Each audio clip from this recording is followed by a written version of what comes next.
Senhor, irmãos, continuando aqui o nosso estudo sobre o fruto do Espírito Santo, o aspecto que a gente vai dizer hoje é a respeito da longanimidade, longo ânimo. Longanimidade é o que é isso? É uma capacidade de suportar provas, suportar ofensas, suportar desgosto, suportar provações, sem revidar, sem desesperar, sem desistir.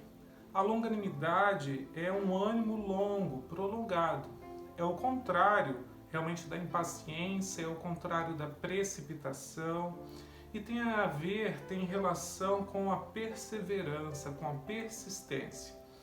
Lembrem-se, existem pessoas que são perseverantes, pessoas que são focadas, que são determinadas, mas nós não estamos falando de qualidades pessoais, estamos falando de uma característica que é gerada em nós pelo operar do Espírito Santo de Deus.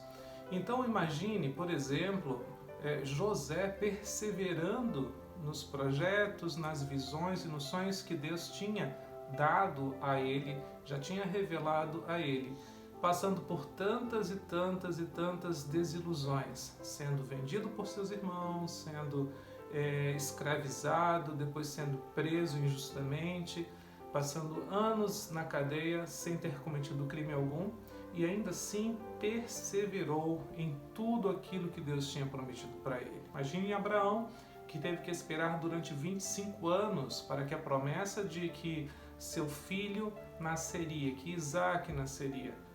Então, eles tiveram que ter longanimidade, eles tiveram que provar essa longanimidade, este ânimo prolongado diante de Deus. Isso só é possível através da comunhão com Deus, do operar do Espírito Santo de Deus nas nossas vidas. Lembro também que a longanimidade está no próprio caráter de Deus. A palavra de Deus nos diz em Salmo 103:8 que o Senhor é misericordioso e compassivo, Ele é longânimo e assaz benigno, ou seja, muito benigno. Então, a longanimidade faz parte desta característica de Deus que é comunicada a nós também. A longanimidade, ela expressa uma atitude de paciência para as pessoas e para as circunstâncias. Então, lembre que fruto é algo prático, algo que se vê, algo que se manifesta. Então, quando somos longânimos, nós vamos manifestar atitudes de paciência diante de circunstâncias ou diante das pessoas. O longânimo, ele não vai perder a paciência com as pessoas, nem deixar de ter esperança nelas. Então, se, por exemplo, alguém te ofende, você espera em Deus que essa pessoa modifique a sua característica, modifique o seu posicionamento, as suas atitudes. Se você é longânimo, você vai perseverar por este filho, por este esposo, por esta esposa. Você vai perseverar por este amigo. Você vai continuar investindo na vida dele para que Deus opere uma mudança, uma transformação. Isso é longanimidade, esperar com paciência.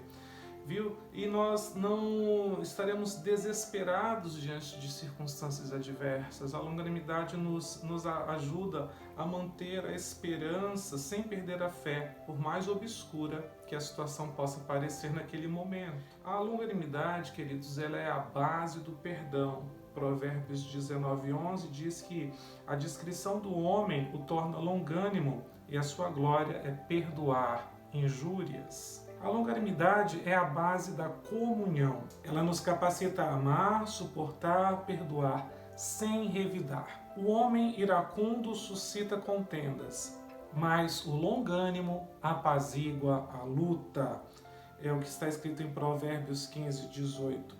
A longanimidade é também base da sabedoria. O longânimo é grande em entendimento, mas o de ânimo precipitado exalta a loucura. Veja que a longanimidade ela é necessária em aspectos práticos da nossa vida. Se você vai fechar um negócio, ore a Deus, peça orientação e espere essa orientação. Não saia tomando atitudes impensadas, não saia tomando ações precipitadas. Seja longânimo em tudo. Ajuda-nos a vencer tribulações. A palavra de Deus nos fala, no mundo tereis aflições. Jesus está dizendo para nós, mas tende bom ânimo, eu venci o mundo. Então temos que ter esse bom ânimo, este ânimo prolongado em Deus.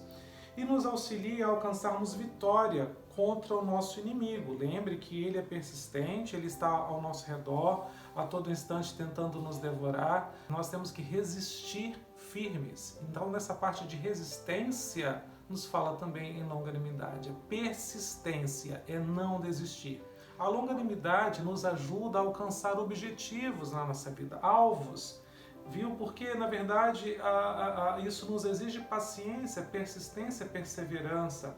E o Salmo 40, versículo 1, nos diz exatamente isso. O salmista diz: esperei confiantemente no Senhor. Outras traduções diz: com paciência no Senhor. E ele se inclinou para mim e me ouviu quando clamei por socorro. Então sejamos longânimos, tenhamos um ânimo prolongado, sejamos persistentes e perseverantes.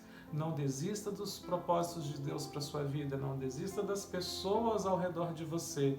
Seja longânimo para com todos. A benignidade, ela se confunde às vezes com a bondade, que é o próximo aspecto, mas vamos deixar a bondade para depois. A benignidade, ela tem um sentido um pouco mais amplo e ela pode se traduzir em benevolência, intenção para o bem, generosidade, capacidade de perdoar, capacidade de desejar o bem. Então a benignidade, ela é um estado, é uma intenção, enquanto que a bondade, já damos aqui uma antecipação, né? É uma atitude mais prática. Embora a benignidade, como fruto, também tem que se manifestar de forma prática na vida das pessoas, né? Nós vemos aqui pela palavra que Deus é um Deus benigno. A esperança do homem diante do juízo de Deus, né, reside na sua benignidade. A palavra de Deus nos fala em Salmo 145:8 que benigno e misericordioso é o Senhor, tardio em irar-se e grande em clemência. Então, por causa dessa benignidade de Deus, dessa atitude de ser benigno, é que ele atrai o homem para si ao invés de aterrorizá-lo, ao invés de condená-lo. É a atitude de Deus que sempre, apesar de Israel, por exemplo, afastar-se do Senhor, buscar os ídolos, e muitas vezes Deus se irava e castigava realmente, permitia que as consequências das atitudes de Israel transparecesse sobre eles, acontecesse na vida deles. Deus sempre tinha um plano de trazer de volta, de recuperar, de trazer novamente para perto de si o seu povo. Mesmo lá no Éden, quando o homem pecou, ele já deixou a transparecer a sua benignidade. A gente pode chegar muito perto do conceito de graça, que é o favor não merecido de Deus em nossas vidas. Então, essa benignidade de Deus, ela se revela nos seus juízos. O Salmos 119:39. Afasta de mim o opróbrio que temo, porque os teus juízos são bons, benignos.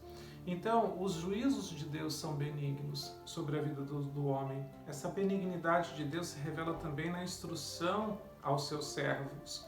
Tu és bom e fazes o bem.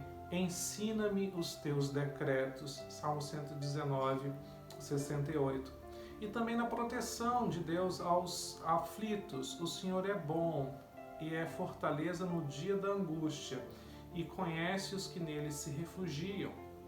Na nossa vida prática, no nosso cotidiano, nessa manifestação que o fruto tem que ter prático em nossas vidas, essa benignidade, ela é essencial no viver cristão. É através dela que nós vamos suportar e principalmente perdoar. A base principal da benignidade nos levará a uma facilidade de ter perdão. Você é uma daquelas pessoas que tem dito muitas vezes, eu tenho ouvido das pessoas, eu tenho uma dificuldade muito grande em perdoar, porque eu não sinto que o perdão veio ainda, porque eu não sinto que brotou esse perdão no meu coração.